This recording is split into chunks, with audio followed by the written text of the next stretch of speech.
रहता ये सत्ता का दमन का हथियार होता है, ऐसे मुझे इसकी पता नहीं थी। और पता भी रहता तो मैं समझता हूँ कि जनता के आंदोलन और जनता के हित के सामने 144 कुछ नहीं होता है। एक नहीं 1000 बार अगर जनहित में 44 तोड़ने की ज़रूरत हो तो हम तोड़ने के लिए हम लोग तैयार हैं। क्या लग रहा है, मैं जानना चाहता हूँ, क्या लग रहा है मोदी सरकार इससे छूट जाएगी? मोदी सरकार तो इससे पहले ही झुक चुकी है, उसको शर्म नहीं है। वो बेशर्मी की सारी सीमा तोड़ चुकी है। वो किसानों के खिलाफ 3 कानून जो पार्लियामेंट में पास किया था काले कानून के रूप में, इस देश के किसानों ने कहा कि ये काले कानून है।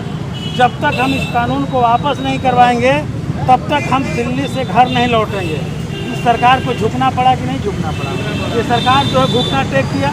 तो ये सरकार जो है कमज़ोर सरकार भी है और तानाशाह सरकार भी है, डरपोक सरकार भी है। अगला कदम क्या होगा आपका? रास्ते पर चलने वाली सरकार है और ठेका के माध्यम से, अग्निपथ के माध्यम से सेना को देश के कारपोरेट जगत को सौंपना चाहती है।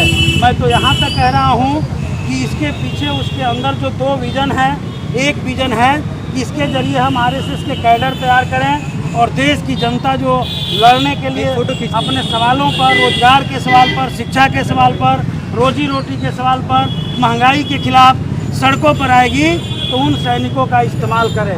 इसके लिए वो फौज तैयार कर रही है। प्राइवेट हिटलर ने भी अपने ज़माने में ऐसा फौज तैयार किया था।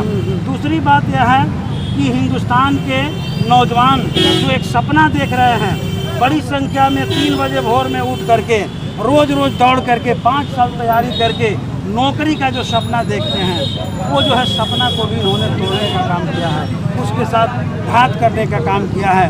और एक कवि, वामपंथी कवि ने कहा था, मैं उनका नाम नहीं भूल रहा हूँ, उन्होंने कहा था कि सबसे खतरनाक होता है पास में वामपंथी पंजाब के कवि पास ने कहा था कि सबसे खतरनाक होता है मुर्दा शांति से मर जाना, न होना तड़प का, सब कुछ सहन कर जाना, घर से जाना काम पर, काम से लौट कर घर आना, बल्कि सबसे खतरनाक होता है हमारे सपनों का मर जाना। तो हमारे देश की सरकार युवा पीढ़ी के सपनों को मार रही है। जिन नौजवानों ने अपना पूरी मेहनत लगा करके हर हर मोदी, घर घर मोदी के नारा लगा करके अच्छे दिन का जुमला इनके एक्सेप्ट करते हुए मोदी को सत्ता में भेजा था, आज मोदी ने उनके साथ ज़बरदस्त विश्वासघात किया है और आज उन लोगों ने सही पहचाना है।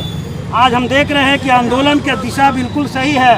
वो निशाना भाजपा के मंत्रियों को, भाजपा के एमएलए को, भाजपा के कार्यालयों को कर रहे हैं। इससे साफ जाहिर हो रहा है कि देश की जनता अब मानने लगी है कि जब तक भाजपा इस देश में रहेगी, हिंदुस्तान की जनता को चैन से नहीं रहने देगी। जब तक रहेगी देश को तहस नहस कर देगी।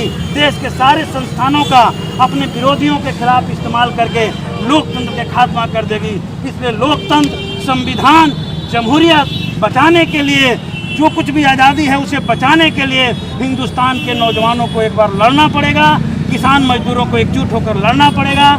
और हमारी पार्टी भाकपा माले और हमारा छात्र युवा संगठन इस लड़ाई में उनके साथ खड़ा है और आगे भी रहेगा और इस ऊंचाइयों को, नई ऊंचाइयों को, इस लड़ाई को ले जाने की ओर हम बढ़ेंगे। चलिए।